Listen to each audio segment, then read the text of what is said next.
নমস্কার। বৈচিত্র্য কথায় সকল শ্রোতা বন্ধুকে জানাই সাদর আমন্ত্রণ। আজকের গল্প জিঞ্জি দুর্গ।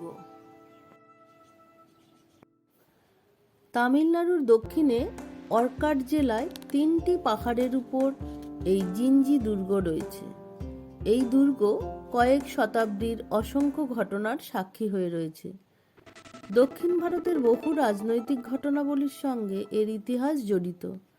চোল, হৈ, বিজয়নগর প্রভৃতি দেশের রাজ্য এবং মারাঠি মোগল প্রমুখদের আক্রমণে ক্ষতবিক্ষত হয়েছে এই দুর্গ।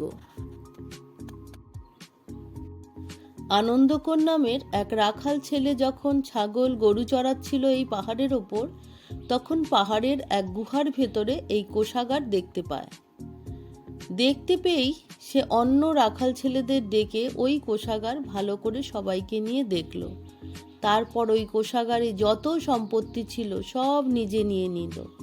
কিছুদিনের মধ্যে ওই রাখাল ছেলে নিজেকে ওই 3টি পাহাড়ের রাজা হিসাবে ঘোষণা করল।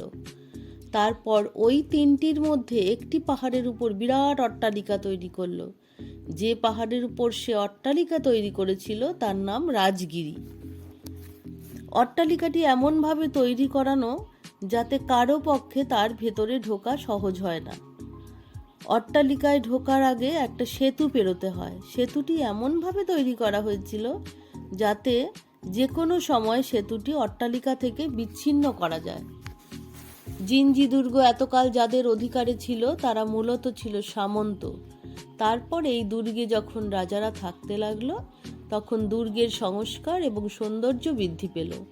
পরবর্তীকালে বিজাপুরের সুলতানরা এই দুর্গ আক্রমণ করে 20 কোটি টাকা লুণ্ঠন করে চলে গেল।